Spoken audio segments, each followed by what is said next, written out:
Good evening, or good morning, everybody. So I'm very so yeah okay. So thank you very much to be here today. So my name is David BOUNIE, and I'm very pleased to chair this session entitled "Credit Markets" about credit markets. And so we will have three presentations. The first one, a research paper entitled Bank Platform Competition in the Credit Market by Marianne Verdier from Paris 2 Panthéon-Assas University. So it is a joint paper with Sara Bianchini from Cergy Paris University. Then we will have a presentation by Jack LIEBERSOHN from the University of California, Irvine, and the paper is entitled "Does FinTech Substitute for Banks? Evidence from the Paycheck Protection Program."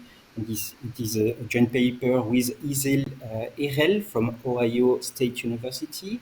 And finally, we'll have a presentation by Christophe Perignon from HEC Paris about the fairness of credit scoring models. And it is a joint paper with Christophe HURLIN and Sébastien SAURIN from the University of Orléans. So thank you very much, Marianne, Jack, and Christophe, to be here today with us. And then we will have classically 20 minutes for each presentation, and then we will have a session of questions and answers after each presentation. So feel free to ask questions in the framework at the bottom, probably at the live stream. So Marianne, the floor is yours, so you can start your presentation. Thank you, Marianne, Jack, and Christophe. Hello everyone, thank you David for the introduction. I'm going to present today a paper about bank platform competition in the credit market, which is a joint work with Sara Bianchini from the University of Cergy. So over the last 10 years, several new players have entered the financial industry and compete with banks in specific market segments. In this paper, I will focus on one type of fintech player, lending platforms. These platforms are a specific category of online intermediary, matching borrowers and investors. Examples include Lending Club, Prosper, Zopa, or the platform October in France. The volume of credit granted by lending platforms is growing in Europe, and in Asia, lending platforms are overtaken by internet giants because of different regulatory framework. So there is no theoretical model studying financial platforms as two-sided market. And in this paper, we would like to understand the impact of bank platform competition and interest rates in the retail credit market for SMEs. Does platform entry increase or reduce borrower repayments, implying a better access to credit for borrowers? Is platform entry profitable for a bank, for a platform? And how does it impact the transmission mechanism of the monetary policy? So in this graph, you see the differences in the business models of banks and platforms. The business model of banks relies on the principle of maturity transformation. Banks fund themselves with deposits, which can be withdrawn at any time, and they invest in illiquid loans. Moreover, they rely on the use of collateral to screen borrowers and on sophisticated credit scoring techniques. So the common points between banks and platforms is that they match lenders and borrowers, they screen borrowers. Perhaps platforms use alternative screening techniques. And especially platforms do not rely on the use of collateral to grant a credit to borrowers. There is a lot of empirical evidence on this fact. Also, in the business model of platform intermediation, the borrower repays directly the interest rate of the loan to the borrower, to the investor. So the borrower repays directly the investor, whereas in In the bank business model of financial intermediation, the borrower repays the interest rate to the bank. So both business models are very different. And in the platform business model of financial intermediation, the risk is mainly borne by the investor, whereas usually in the bank business model of financial intermediation, the risk is more borne by the bank, and the depositor, if the bank does not fail, can obtain the return on deposits. So how does a platform make profit? A platform makes profit on the fees charged to borrowers and to investors, and usually those fees are higher on the borrower side, between 1 and 6% of the amount of the loan principal. On the investor side, they amount to 1% of the loan principal.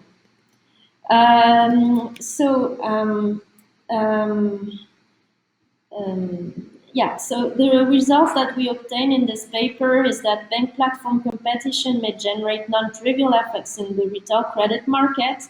Borrower repayments could increase because of competition, and we explain this phenomenon by the difference in business models between banks and platforms, because there are externalities between borrowers and investors in the platform business model of financial intermediation.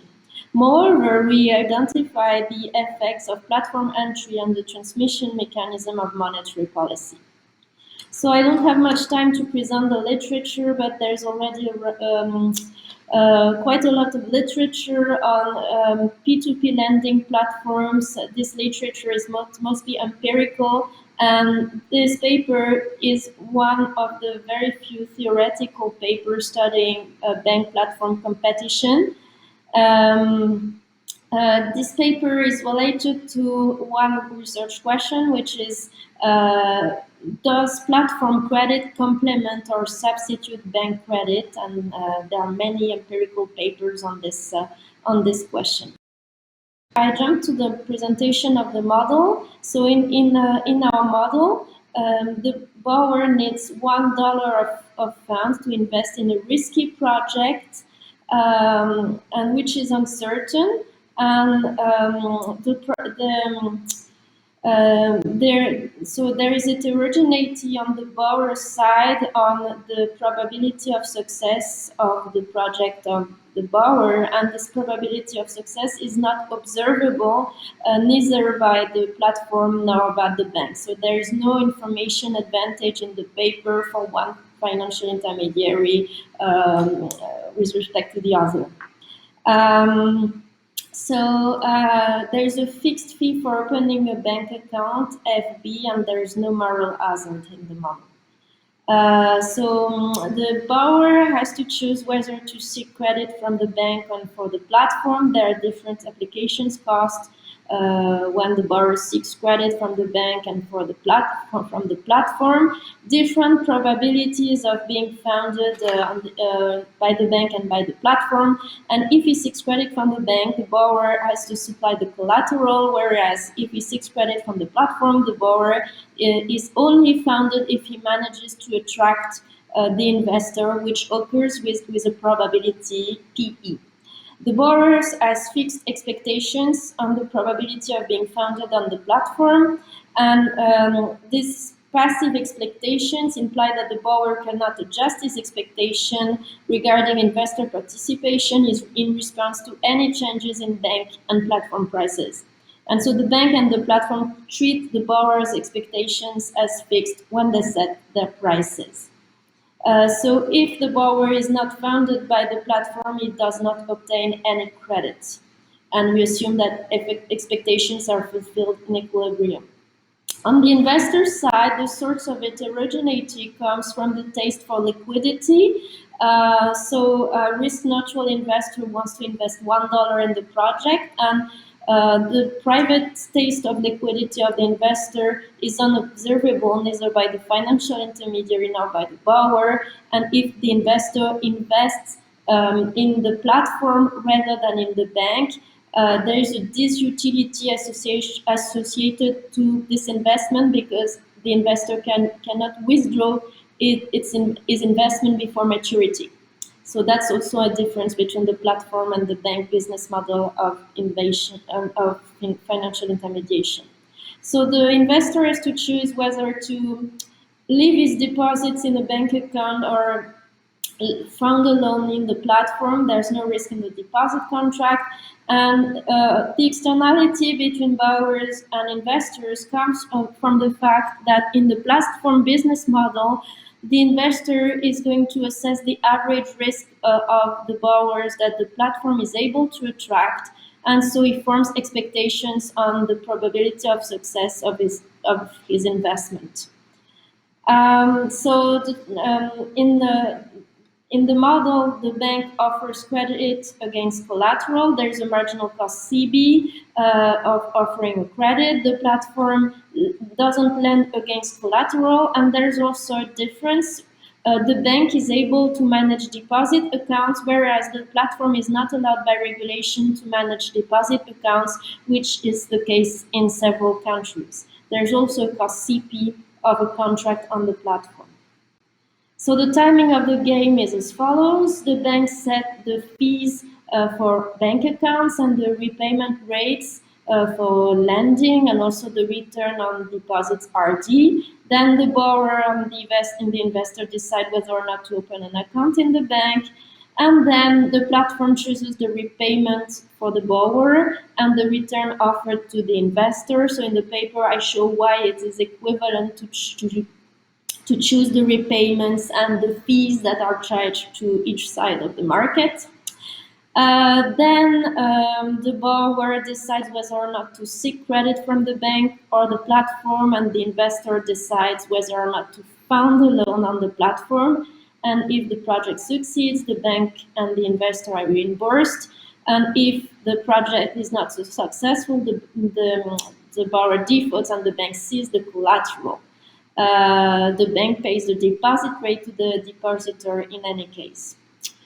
So here we see the result at stage 4 of competition between the bank and the platform to find borrower demand for credit. So borrowers who are of higher quality, that is with a very high probability of success in the model, borrow from the bank because of the screening technology relying on the use of the collateral, whereas borrowers of lower quality borrow from the platform. And theta is the marginal borrower. Theta 0 is the marginal borrower who is indifferent between the bank and the platform. And you see in this equation that it depends on the level of collateral. C on PE, the expected probability to be funded on the platform, and also on the repayment rates offered by the platform and the bank, respectively. Then we study the investor's decision to fund a loan on the bank or on the platform, and the investor leaves its funds if he leaves his funds in the bank, he obtains the deposit rate, the return on deposit, whereas if he leaves his funds in the platform, he obtains with an expected and average probability the repayment rate on the platform. So we can define the marginal investor who is indifferent between the bank and the platform. And of course, if the return on deposits is very high, there is no investor on the platform, whereas if it's very low, there is full participation, and the probability that an investor participates depends on his taste for liquidity as modeled by the parameter B in the model. Then we look at how the platform chooses its price. So the platform's profit corresponds to the probability that an investor wishes to fund a loan on the platform times the probability that a borrower seeks credit on the platforms times the platform's margin, which depends on the return offered to the investor and the repayment rate asked from the borrower. And this margin is uncertain because the platform gets the difference between the repayment rate asked from the borrower and the return offered to the investor, with an average probability that depends on the probability of success of borrowers, PM of theta 0. We use the following notation: epsilon I, the elasticity of investor demand to the return offered by the platform; epsilon B, the elasticity of borrower demand to the loan repayment; and mu P, the elasticity of the platform's expected revenue to the loan repayment. And we find how the platform prices loans on the borrower and on the investor side, and we find a formula which is very similar to Russia and Tyrol 2003. The platform plays on the price structure when it chooses the loan repayment and the return offered to the investor. The main difference in the model is the presence of this mu P, the elasticity of the platform's expected revenue to the loan repayment, because the platform's revenue is uncertain in the model. In practice, platforms charge asymmetric rates on both sides, and there is a concern of regulatory authorities that platforms may overcharge borrowers to the detriment of borrowers instead of investors. Then we find the marginal investor at the profit maximizing prices chosen by the platform, and we are able to study how the bank prices will affect investor participation to the platform. We denote epsilon lower bar as the elasticity of the expected probability of success to the borrower repayment, and if it is very high, there is a higher probability that no investor wishes to fund a loan on the platform. So how does the platform react to variations in bank prices? A higher return of deposit has a positive impact on investor participation, a negative impact on borrower participation, and a positive impact on the price structure, that is, the return offered to the investor increases relatively more than the borrower repayment on the platform. And what's interesting in the model is that a higher borrower repayment to the bank, that is a higher marginal borrower, has an ambiguous impact on investor participation to the platform. This is one of the non-trivial effects that I was highlighting in the introduction of my presentation. On the one hand, when the bank demands a higher repayment from the borrower, there is a higher probability of success because the bank screens better the borrowers, and the borrowers who are of better quality seek credit from the bank. But on the other hand, the platform adjusts the price structure according to borrower and investor heterogeneity. And this plays a really big role because there are externalities between borrowers and investors.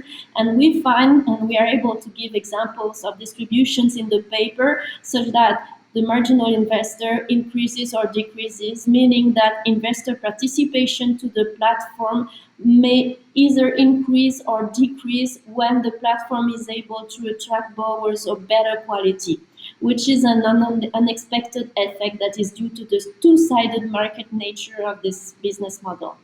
Then we've studied the account opening decisions of borrowers and investors, and we study how the bank chooses its prices, and so I will come very quickly to the equilibrium of the game.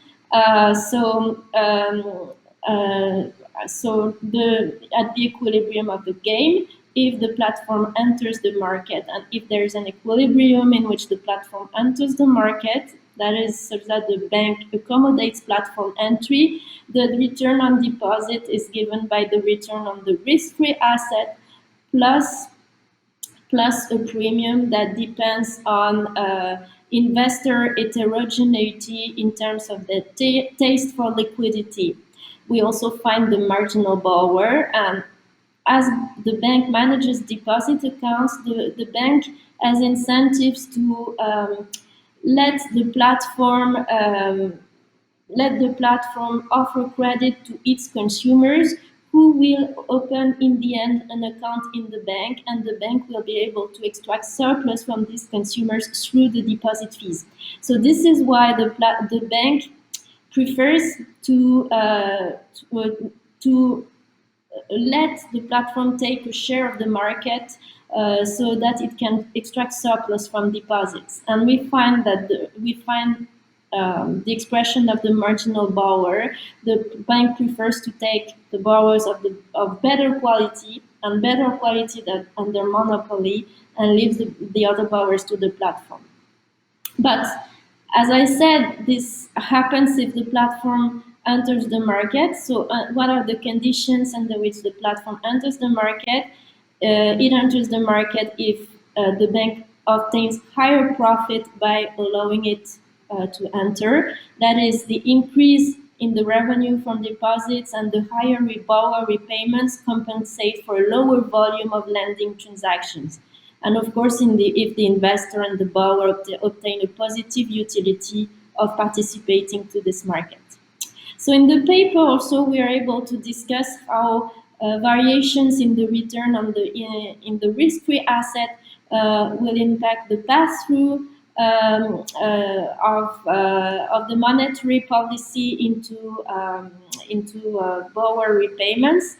And we find very interesting results because we find that the bank may decide not to tighten as much its credit supply as it would do without the platform when the return on the risk-free asset increases, which is an interesting result that and you can read the paper to have more information about this.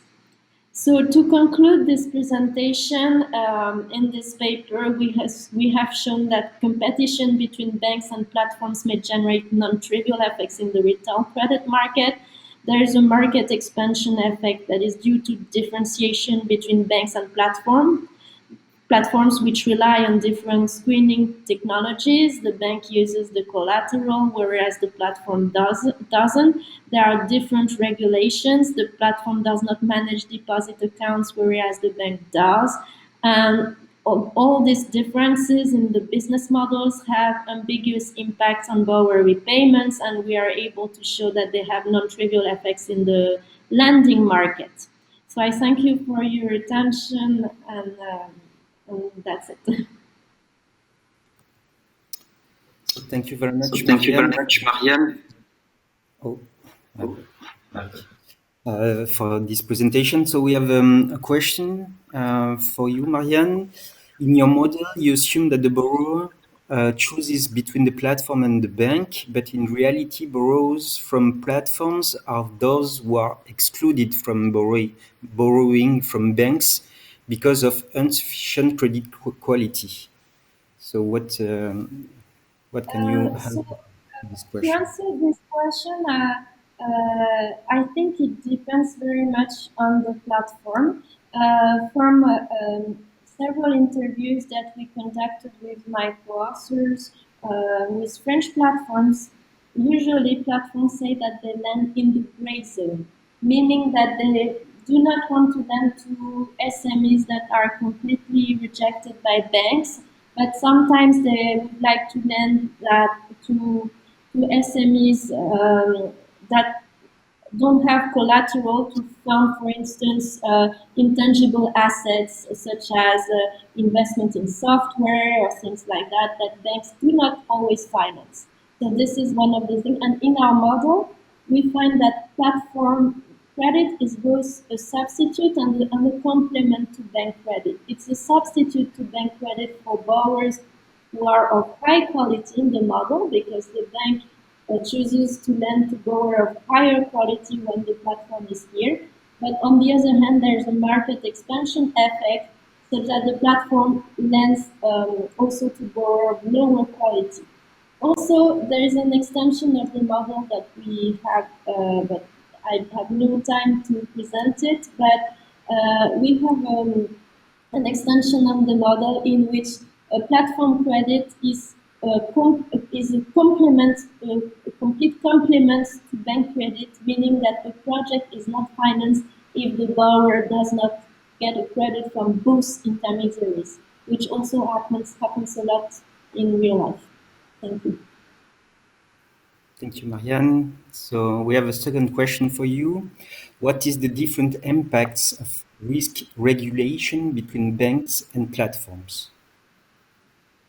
Yes, so this is one of the issues that we do not address in the paper. Of course, I completely agree with this question because we do not model capital. So, of course, in the paper, bank funds themselves with deposits, but on the liability side, in the model, there is no trade-off between deposits and equity, for instance. We could add this dimension to the model, but we don't have it in the current version of the paper. And of course, platforms and banks are subject to different regulatory capital requirements and also different regulations as regards liquidity. And those regulations differ from one market to the other. Thank you, Marianne. So Thank we you. don't have more questions in the chat, so maybe you have questions. So, I don't know. So thank you, Marianne, for this presentation. And then, Jack, you can present your research paper now. Fantastic. So thank you all for having me. I'm just joining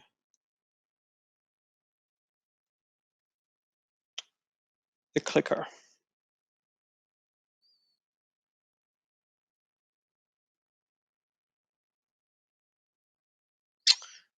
Okay, fantastic. So thank you all for having me.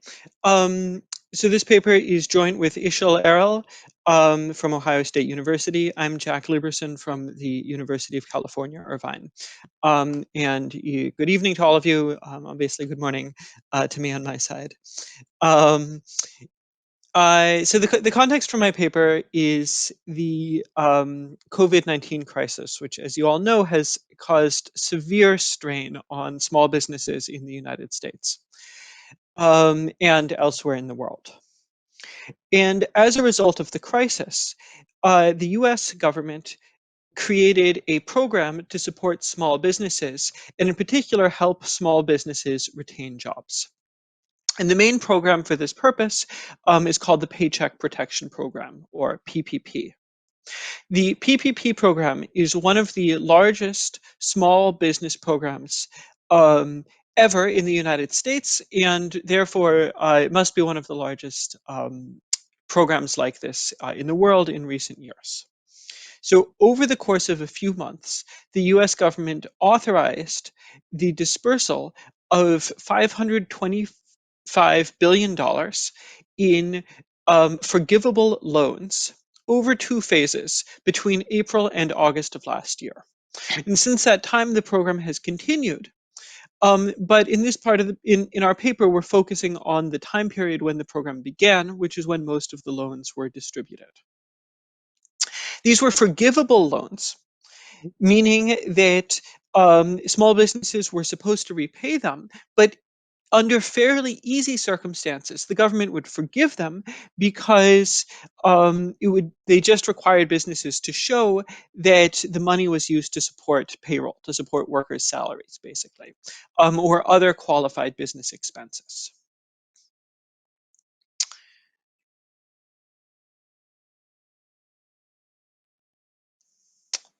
Change.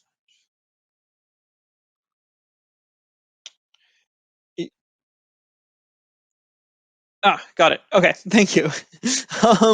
So as part of the program, the government released the loans not directly, but through the financial system. So what do I mean by that? What I mean is that individual financial institutions, which includes both banks and non-banks, actually provided the loans to borrowers, but then the U.S. government would guarantee that they would be repaid. And the question we're asking in this paper is whether banks and non-banks provided PPP loans in different ways from each other. So specifically, we ask 3 questions. The first is whether whether banks and non-banks provided PPP loans to different types of borrowers, given the COVID-19 shock. Second, we ask whether banks or non-banks were more or less responsive to the extent of the COVID-19 crisis. In other words, did banks provide more loans to areas where loans were needed, or did non-banks do that? And the last question we ask is whether there's evidence of substitution between traditional banks um, uh, and fintechs in areas where the banks have branches. In other words, if banks provided a loan, does that make borrowers less likely to go to a fintech instead? This paper, we're not just asking these specific questions about the PPP program and about the COVID crisis, but we're also after some broader questions um, that are, I think, more generally relevant as well. The first is, what is the impact of including fintech lenders as part of government programs like this? This is an important question in the US because it's highly controversial whether fintech lenders should be allowed to participate in other government lending programs. For the first time, we have data for exactly the same type of program in direct competition with each other. And the reason this is for the first time in the United States is because for most programs, fintechs aren't allowed to participate. And so this provides some evidence as to what happens when they are allowed to participate. Our paper also provides evidence on how fintech's expansion has helped borrowers and regions that are underserved by the traditional banking system. There is a lot of research prior to this showing that banks prefer to lend to borrowers that have relationships and have collateral, generally are better off. And so that leads to a gap where some types of borrowers don't necessarily have access to credit. And so our paper also addresses the question of whether fintechs can help fill that gap. So here are just some sample headlines about recent controversy about whether fintechs should be allowed to make more loans, should participate in government programs, that sort of thing. There's an active dispute right now among government regulators in the United States as to the future role of fintech. I'm going to skip the literature review and jump straight into my description of the data. One of the things that makes this paper possible is a database that the US government released that says at the loan level, information about every borrower and every loan that was released as part of this program. It includes information about a borrower's zip code, that's the postal code. It shows in detail where they're located, the date of the loan, the borrower industry, the name of the lender, and in some cases, the name of the borrower as well. Since we conducted our analysis, more data has been released, even more than what I'm describing here. We've conducted our analysis with the new data, and it hasn't changed the result very much. The key thing that we do with this data is we go through the name of every single lender that participated in this program and hand match the names to the names of every single regulated bank in the US and identify which lenders are fintechs. And one of the main variables that we're going to study is what we're going to do is look geographically in different zip codes in different regions of the United States and ask which areas borrowers were more likely to turn to fintechs versus to get their PP loans from traditional banks. I'll show you some maps, and then you can see that zip codes are fairly small areas. So we're looking at this question at the neighborhood level across cities. What we find after we do our classification is that something like 16 or 17% of the lenders are fintechs. Now, there are two types of fintechs in the data. One is what we're called unregulated non-banks. So these are not banks at all that are not regulated deposit-taking institutions. So one of the biggest ones is called Cabbage, for example. The other category of fintechs is what we're calling online banks. So these are regulated deposit-taking institutions, but they exclusively rely on their website to make their loans and to identify customers. They don't rely on deposits, or they don't rely on branches, rather. So I motivated the paper with three questions. Now let me tell you the sort of three key findings that answer those questions. The first question was whether fintechs and banks respond differently to the COVID crisis. And the answer is yes. What we show is that, especially in the early phases of the PPP program, when it was taking off, fintechs made more loans in areas where the crisis was worse, but banks didn't. So what that means is that more PPP lending from fintechs went to areas that needed it more, whereas banks lent sort of wherever they had branches and not necessarily in the areas where the crisis was worse.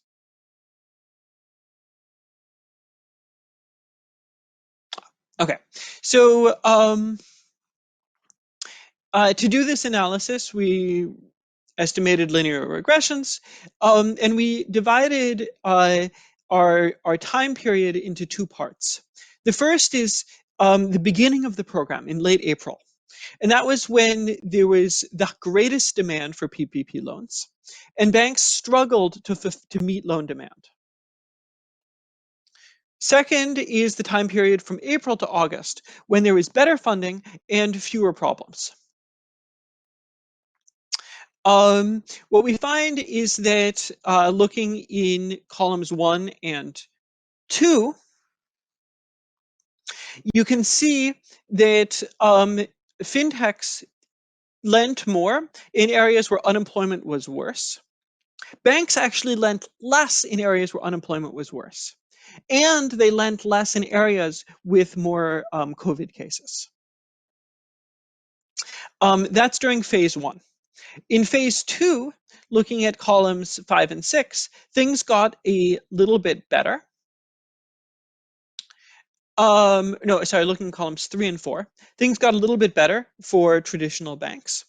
But they were still much better for fintechs, in the sense that fintechs did a lot more lending in areas where the COVID crisis was worse and where unemployment was greater.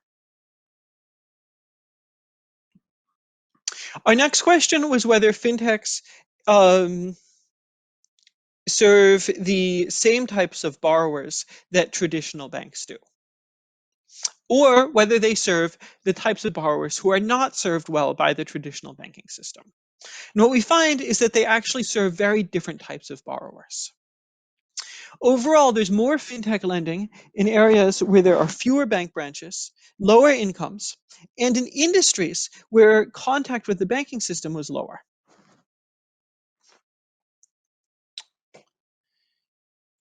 To show this, we start by looking at maps. I find these maps very informative and intuitive.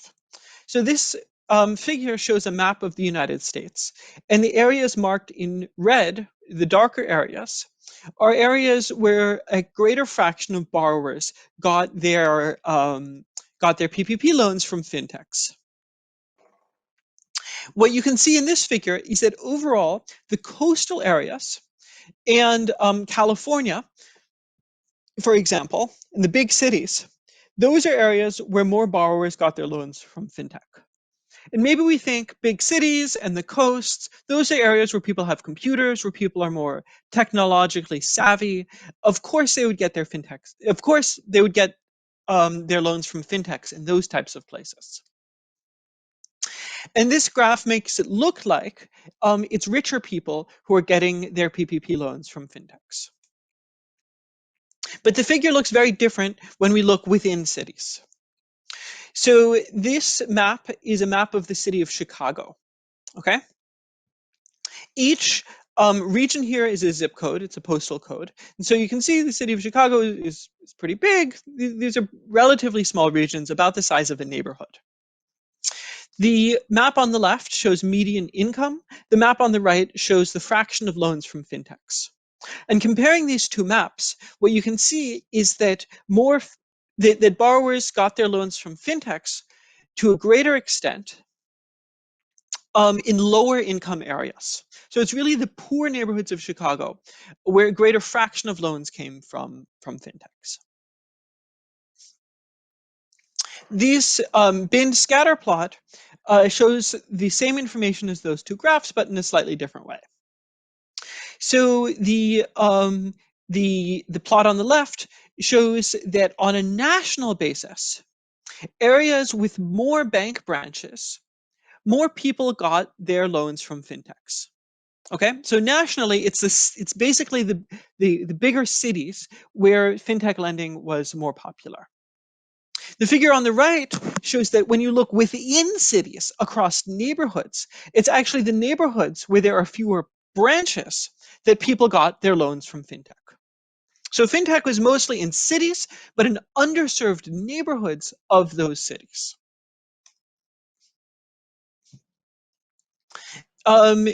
We confirm this using linear regressions. Here, the main dependent variable is the fintech fraction of PPP loans. The main independent variable is the number of bank branches per zip code.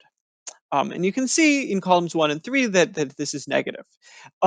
These regressions also all add county fixed effects, which means that I'm looking across neighborhood within city. And you can see it's the neighborhoods with fewer bank branches where people get fintech loans. So what have we learned so far? We've learned is that fintech is disproportionately used in zip codes with fewer bank branches. And if you look at the last table, it's also true in neighborhoods with lower incomes and a larger minority share of the population. We've also shown that fintechs provided more PPP loans to areas with a worse economic shock. And traditional banks did not do that, especially during the early stages of the program. A lot of research on banking emphasizes the role of bank relationships in determining where banks go. To evaluate whether fintechs serve borrowers without relationships, what we did is measure how many relationships there were in each industry prior to the PPP program.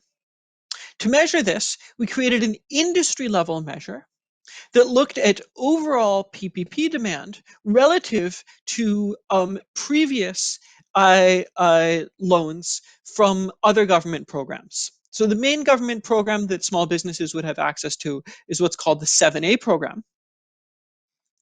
And so we measured log PPP demand relative to log 7A demand.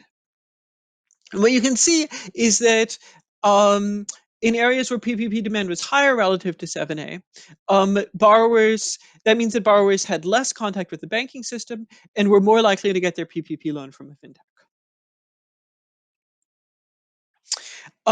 We also show that sole proprietorships, so small businesses, there's just one person running it.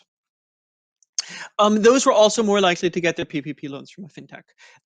And that's probably because these are exactly the types of borrowers who don't have a previous relationship with the bank.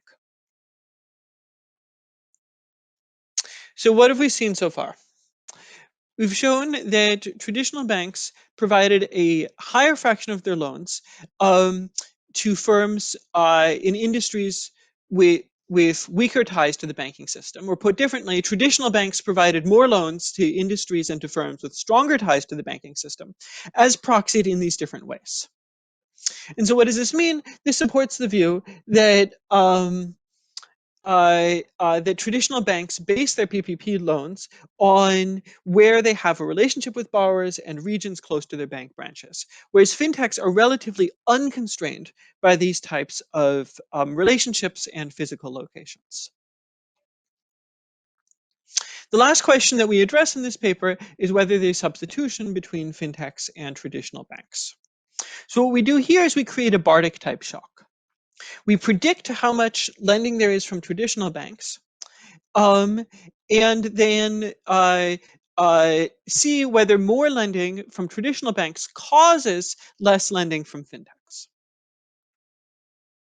So a Bartik type shock relies on the following.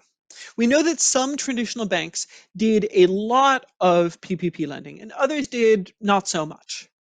And so what that means is that neighborhoods that have a lot of branches from traditional banks that did a lot of PPP lending, those are the lucky neighborhoods. The ones where the traditional banks did less lending are unlucky. And we compare those different types of neighborhoods to see whether in the unlucky neighborhoods, people instead turn to fintech lending. In the interest of time, I'm not going to talk about how exactly we construct this.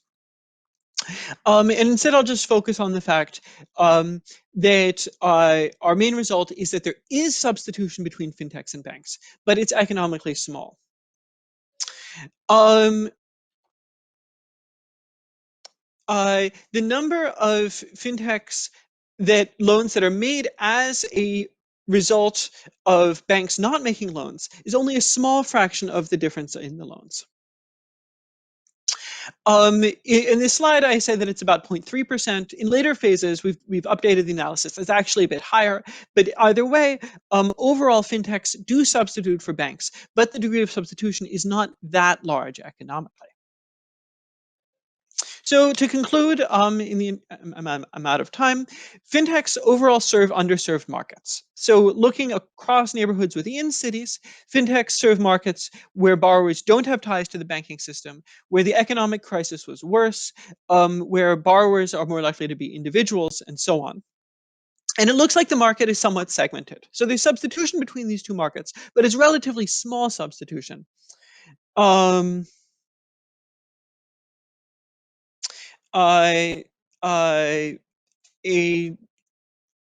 hope that it, sorry, and so this has important policy implications. The main one is that possibly adding fintechs to more government programs like the 7A program could potentially increase the participation of these types of borrowers and improve financial access in general. All right, I'm over time, so thank you all very much, and I look forward to your questions.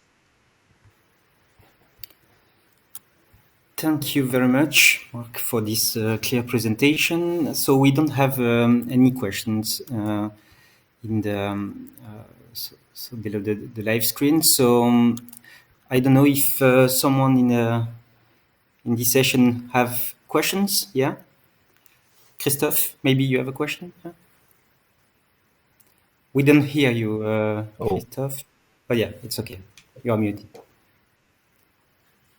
Can you hear me? Yeah, perfectly. Okay, cool. Yeah, fantastic presentation. Good job, Jack. It's very, very interesting. We have a similar program in France, which is also super famous. But it's nice to hear what you guys did in the US. So my first question was about, are we really talking about fintech here, or is it more about online banking? Because usually when we talk about fintech versus banks, it's regulated versus unregulated. But are we just talking about, fintech being able to offering a very convenient way to access this system, and there is nothing related to regulation? So that was my first question. And maybe a related question is can you elaborate why banks were unable or struggled to provide funding during the first phase of the program? I did not really understand kind of the rationale for not being able to participate. These are both fantastic questions. So one nice thing about this setting is that what we call fintechs, we have divided into two categories. One is online banks. So these are regulated. They're just online. And the other one is unregulated non-banks. And so we're calling them both fintech. And I didn't show it here, but it's easy to split the data and to look at them both separately. And it turns out that they behave in a very similar way. So what it looks like is that the effects are not really due to this sort of regulatory category, but rather to the technology that they're using, the fact that they're originating the loans online and they're using this tech and so on. So your second question was, why didn't banks participate more in this? And that is a fantastic question, which I think I partially understand the answer to, but not entirely. So what I can tell you is that banks process the loans through their traditional system, through individual loan officers and so on, even though they didn't need to. Um, uh, things were handled on paper, things were sort of slow, and it was set up to do a lot of due diligence, even though these loans were guaranteed and received zero risk weight for regulatory purposes. Whereas fintechs basically set up a website and sort of pushed everything through in a much more streamlined way. Many of the fintechs actually, the regulated ones, not the non-banks, but the regulated banks, had experience with previous government programs that were similar. And so their technology was set up to do that. And it seems like it's just sort of a different business model. Do you, do you have to really evaluate the borrowers and study them carefully, or are you more focused on accessibility and having everything be easy through a website? Thank you. Any other questions?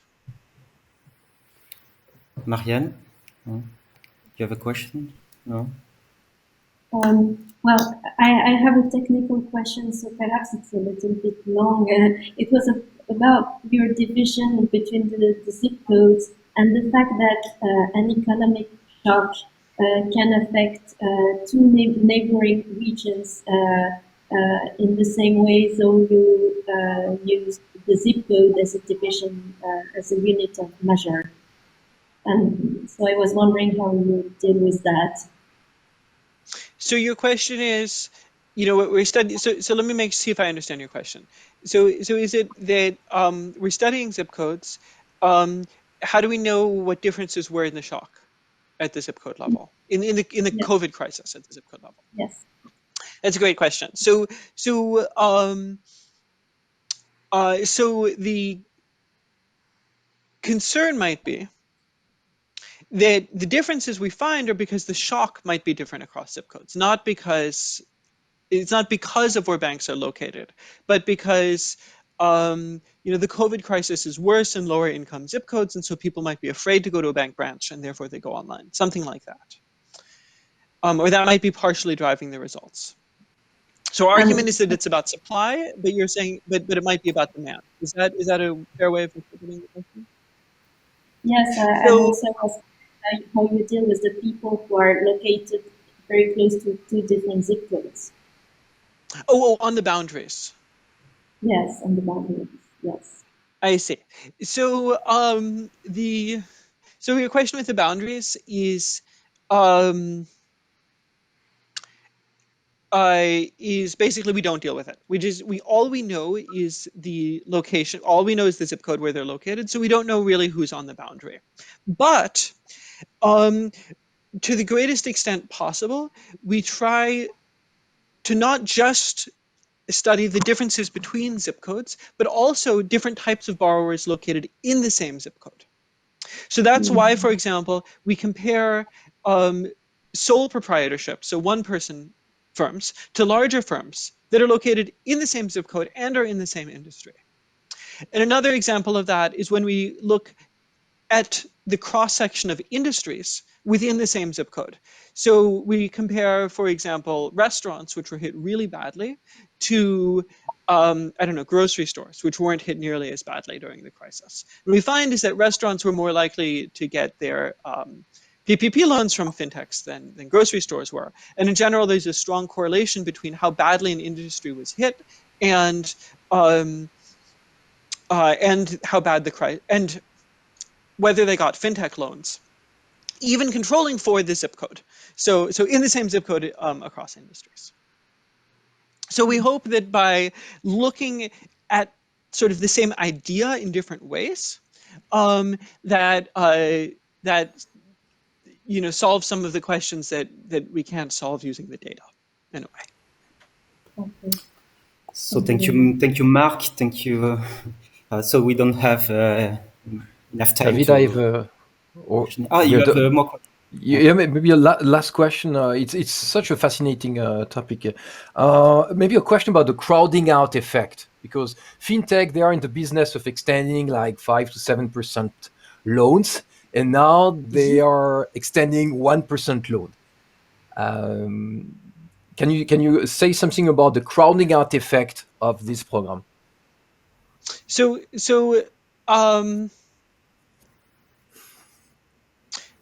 but by crowding out, do you mean banks crowding out fintech, or do you mean this crowding out? Fintech crowding out themselves because they are not extending loans at a high interest rate anymore. They just extend these super low interest rate loans. I see. So in a way, the PPP crowds out ordinary lending. That's a great question, and I have to admit I haven't. This is not something we've thought about in the paper, but it seems like something that could be happening. Another thing that could be happening is that fintechs and also traditional banks might try to make loans to their existing borrowers, because the PPP loans are guaranteed by the government. So what you want to do is you want to make a loan to your existing borrower, and then have them repay your loan. And then if they go bankrupt, well, it's the government that is on the hook. I think so. The PPP program, the loans are refundable. They're not refundable. They're forgivable, right? And so under fairly lenient circumstances, basically the businesses just have to say they used it to pay their workers or to pay rent or other like business expenses, which means that most of them are going to be forgiven.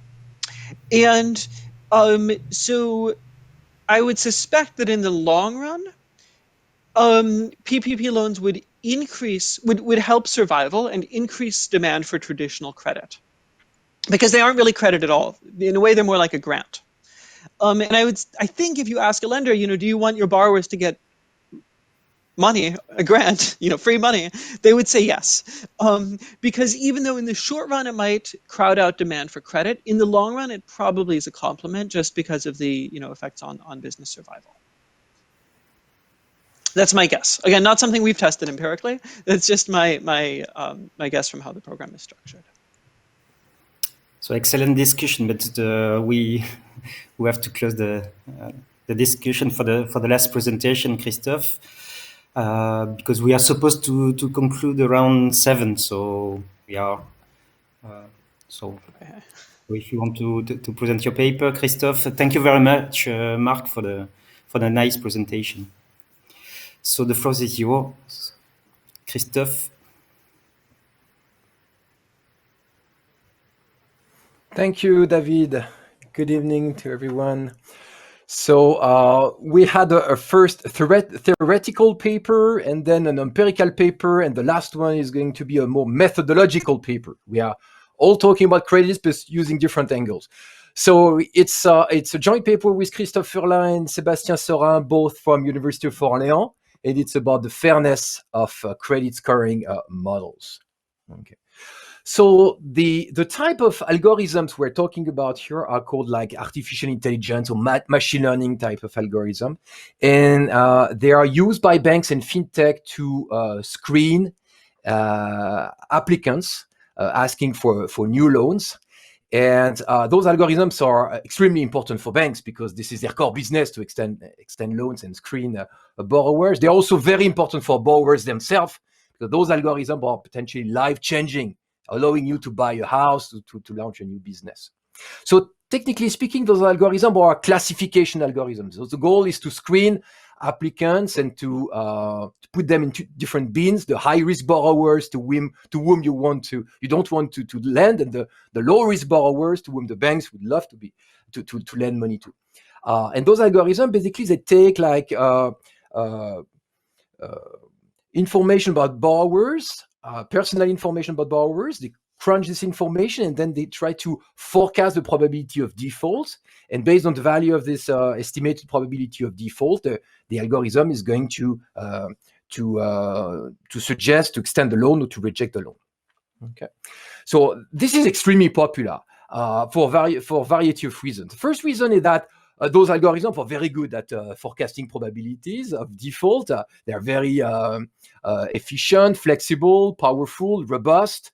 And also they are able to accommodate super large data sets, the big data data sets can be used. And as a result, they reduce type 1 and type 2 errors, which is good for banks' P&L. Okay. It's also good for applicants themselves because now their screening cost is lower. The also the processing is faster.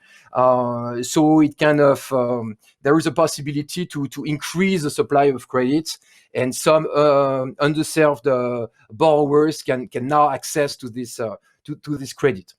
It's also, as mentioned also already during this session, it's also a way for unregulated participants to enter into this business, and again, to increase the supply of credit.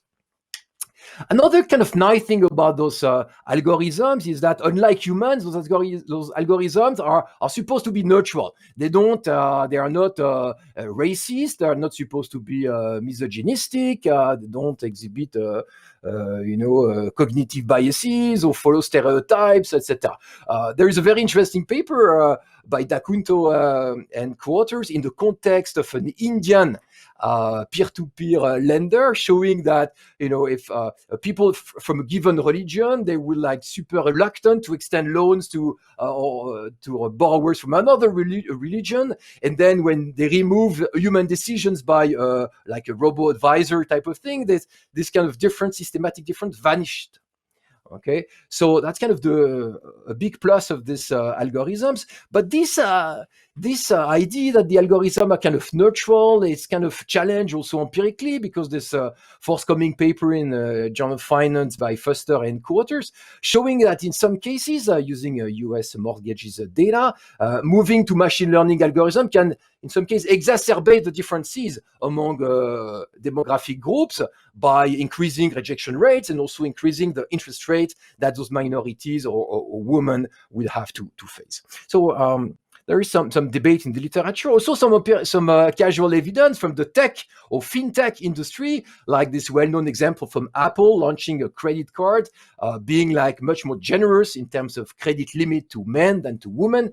And even so, when the man and the woman, they were living as a couple and sharing income, wealth, and assets, and the order of magnitude of this larger credit limit for men was like around 20 times higher than for women. So it was detrimental, of course, for women. It was also detrimental for Apple in terms of reputation. It was terrible.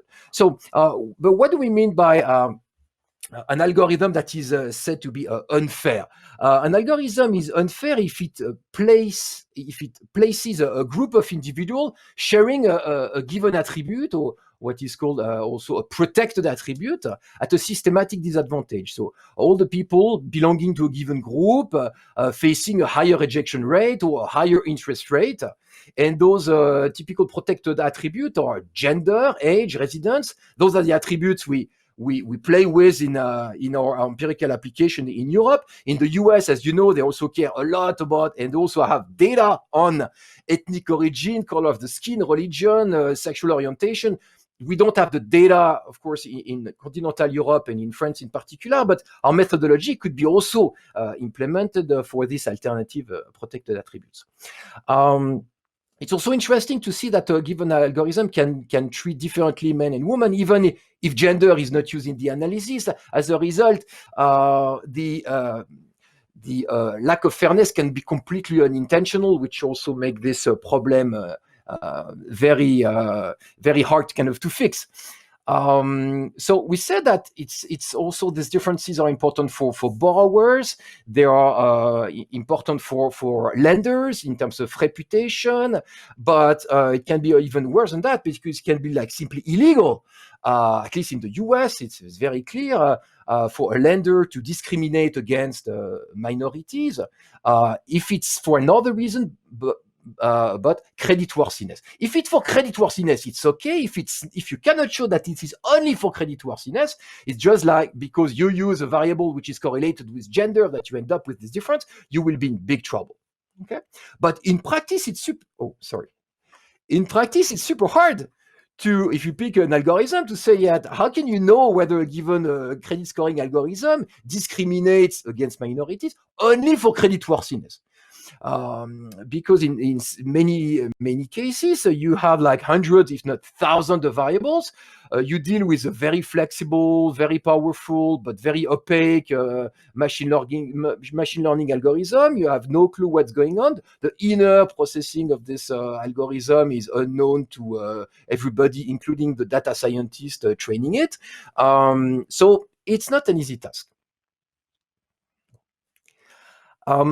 So typically, people in this literature, they are using fairness measures. A fairness measure is nothing else but a property that an algorithm is exhibiting. So if you comply as an algorithm, if you comply with statistical parity, that simply means that there is no difference when you look at a group of two groups of borrowers.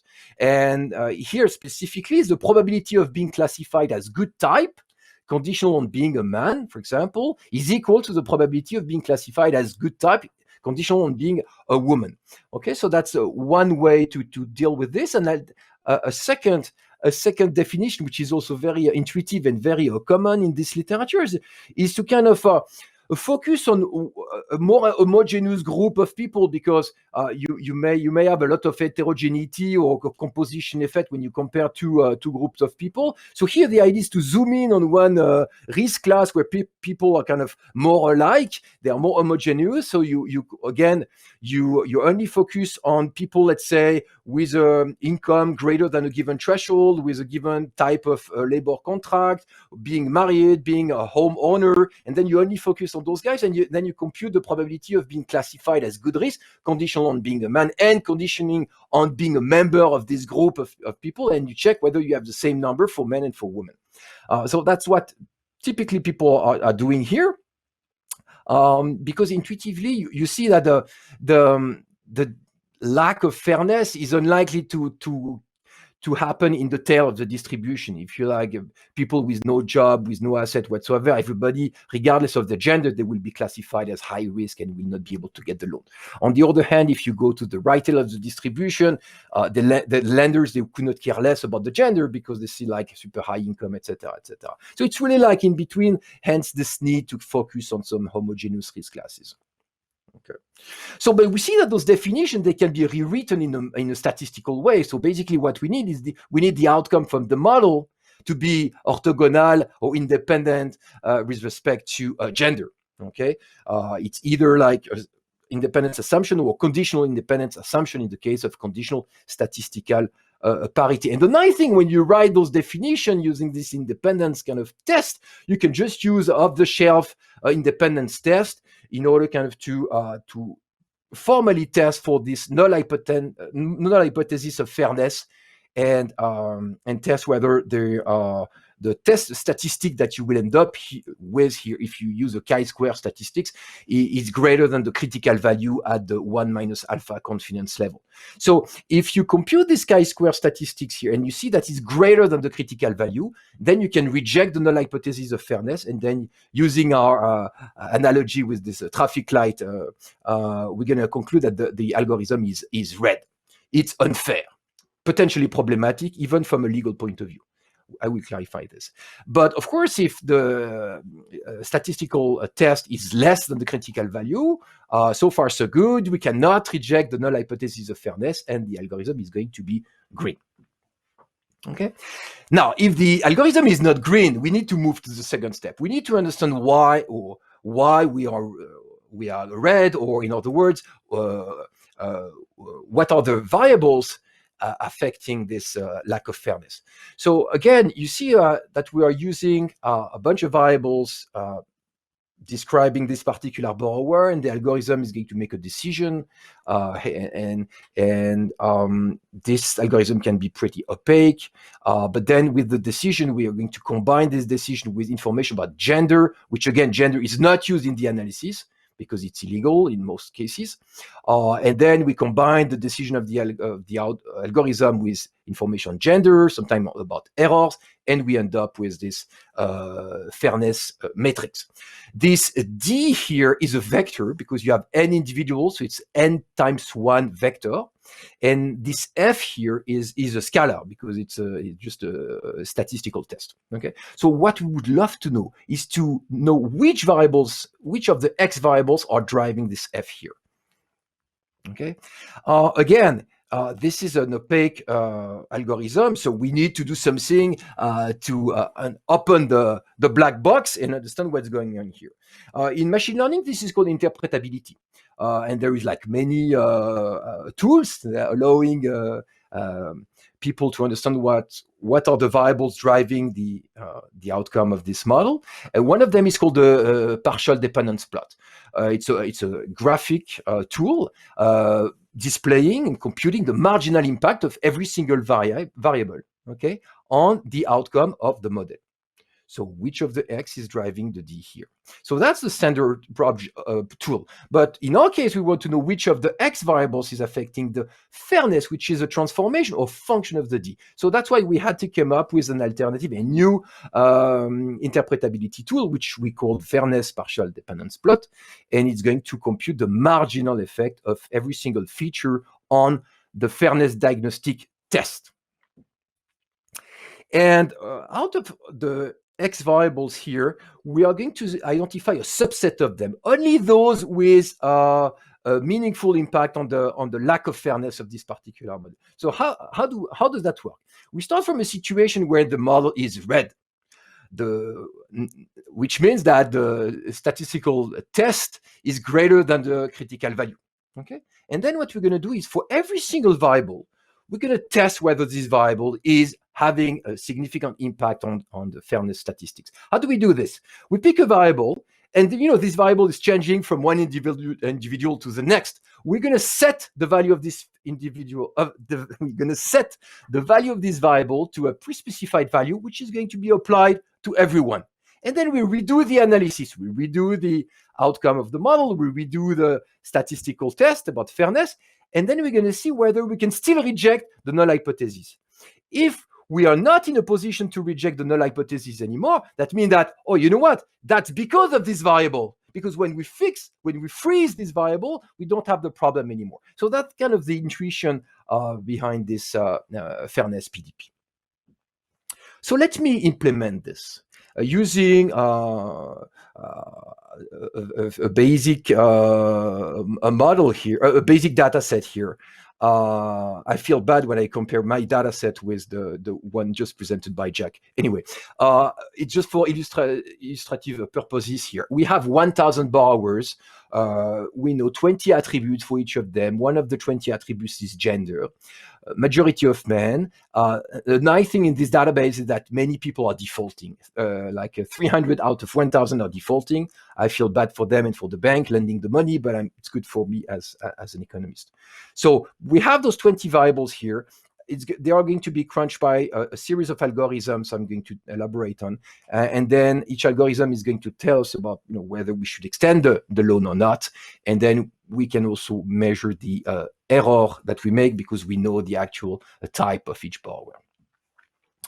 So we compare those 20 statistics of variables between men and women. We see some interesting differences. Men in our sample are way younger. They exhibit a shorter job history, and they have different types of work contract. So we see some interesting differences. Another way to compare them is to kind of to display the 19, I guess here, variables, because there is no gender anymore. And we plot them. We show the dependence with respect to the target variable, which is the horizontal axis, and the dependence with respect to gender on the vertical axis. We see that we have nobody in the top right corner here. It would be like a variable would like super strongly drive default and also gender. But we see that we have some variables in between here. They are either strongly correlated with target, less so with gender, or much more so with gender, less so with target. Those variables are likely to play an important role in the discrimination game here. So as I told you, we're going to play with several algorithms. We have 7 families of algorithms. In blue, we have simple logistic regressions without and with penalty. And then we have decision trees, random forest, XGBoost, support vector machines, and the so-called artificial neural network. They exhibit nice performances. We have percentage of correct classification, AUC, standard performance measures, best performance for random forest. First, we do something illegal. We use gender, and then we remove gender, and we see that the performance remained quite similar. And then when we use gender, we conduct our statistical test here, and then we can unanimously, regardless of the definition of fairness we use, and regardless of the algorithm we use, we systematically reject the null hypothesis of fairness. And then we remove gender. When we remove gender, we have no fairness problem anymore, except for one model, which is called the artificial neural network, where the guy is kind of smart enough in order kind of by statistical triangulation is able kind of to reproduce like a synthetic version of gender. He wanted to use gender, so he keeps using gender in a synthetic way. And then for a model which is red, we then implement our so-called fairness PDP. And what we do is the following. Let me give you the intuition here. And let's pick one variable as an example. Let's pick credit duration. In our sample, we have people borrowing over 3 months all the way until like 5 years. So what we do with fairness PDP is that we're gonna assume that everybody's borrowing for 3 months, everybody, and then it's a synthetic data set. We are going to recompute the output from each model, and we're going to recompute our fairness test, and we see that this is the first data point here, is that now the p-value is greater than the threshold, which is 10% here. So we are not able to reject the null hypothesis. So we kind of overturn the conclusion. So this variable, and we have 6 of them, they overturn the conclusion. So that means that those variables, they are the so-called candidate variable, as we call them, and they are particularly interesting because they are triggering the lack of fairness. And we know that we see that they are like in this they're like usual suspects, because they are like either strongly correlated with gender or with the target, which is default. And that's the first group of variable. And then we have a kind of a more surprising variable, which is whether or not the borrower is owning a telephone. And we have this kind of analysis here, which is whether those variables that has been selected by our methodology is legitimate from a business point of view, which is kind of at the core of this fair lending principle, which is very clear in the US. It's also very central in most legal environment in most jurisdictions we have been analyzing here. So we see that we have 2 groups of variables. The one that are strongly correlated with target and gender, they're also strongly theoretically grounded. They are always included in the scoring models. And then we have another one, which is telephone, which is not correlated with anything. It's kind of here we have no theoretical reason whatsoever. So that's the type of analysis we're conducting, whether they are legitimate from a theoretical point of view. We also ways to test this also empirically, and then we can classify those variables. So what we have been doing here is kind of to propose a way kind of to operationalize the kind of legal environment.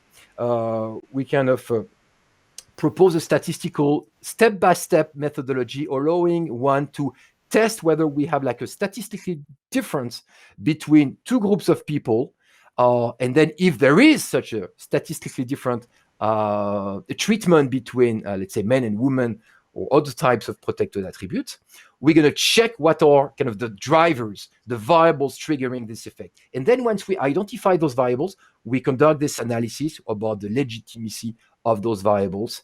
So it's kind of nice and useful in the context of algorithmic lending. It's also very useful in other contexts like hiring decisions or predictive justice or different types of other application of similar algorithms in other business areas or also in government agencies. Thank you very much. Back to you, David. Thank you very much, Christophe, for this presentation. So we don't have questions related to your presentation, but we have a question for, I think that it is related to the, probably that, to a program that you mentioned, Christophe, during the Mark's presentation. So maybe we could go back to this question later. But I don't know if you have questions, Marianne and Mark, about the Christophe presentation. No question on my side. Yeah, No. go ahead. Yeah.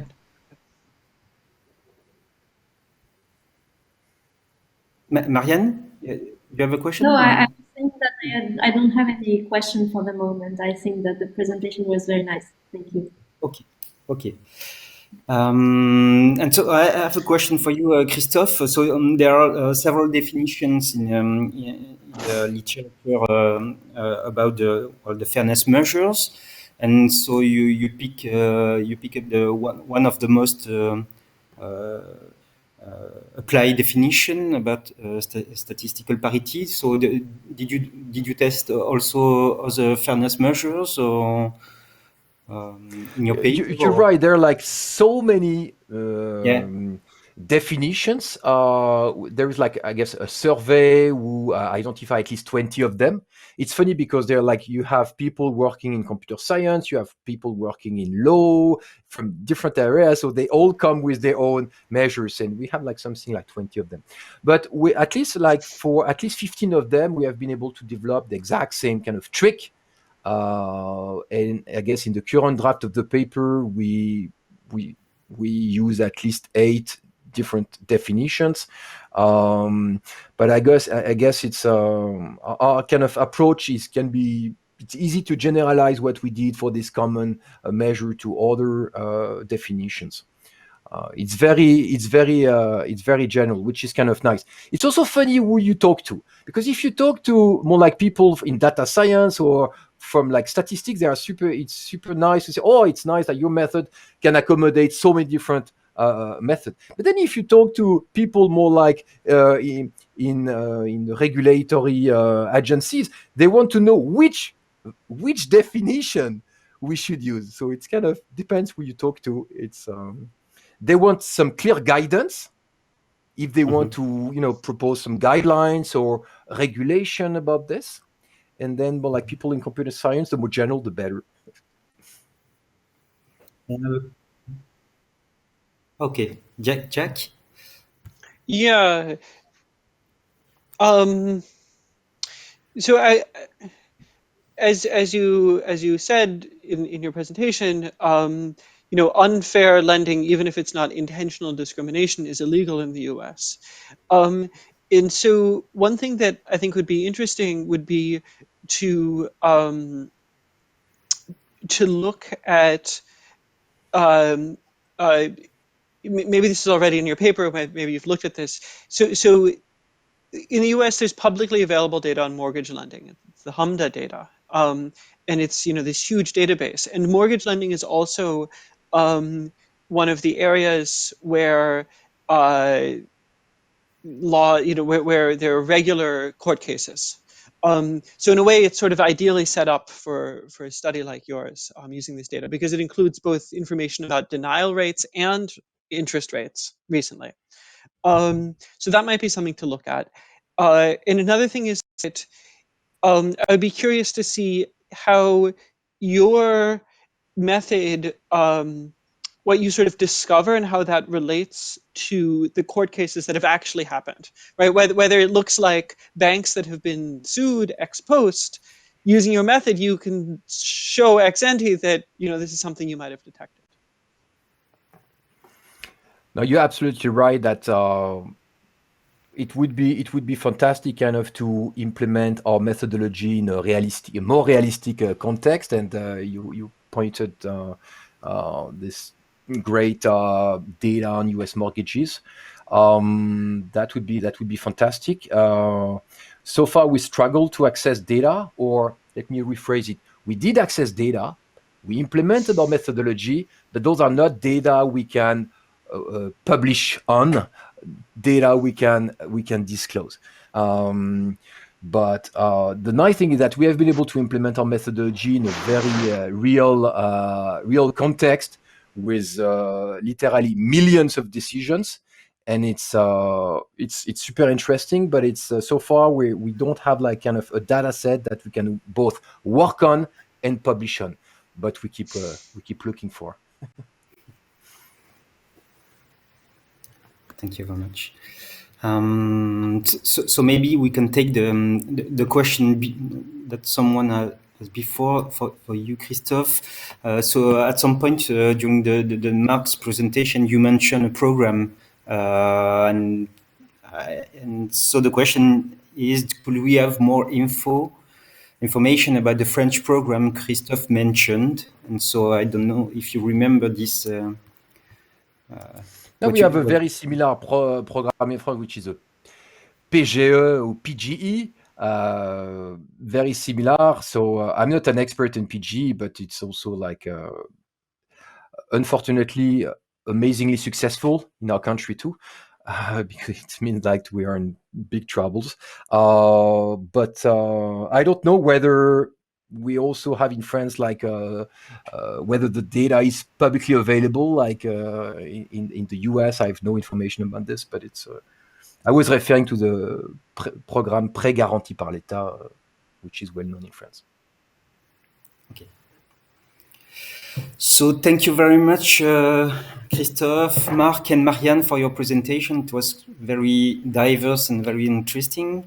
And then, so it's time to close now this session. So thank you very much also for the questions, and have a nice weekend in perspective. So thank you very much, all, and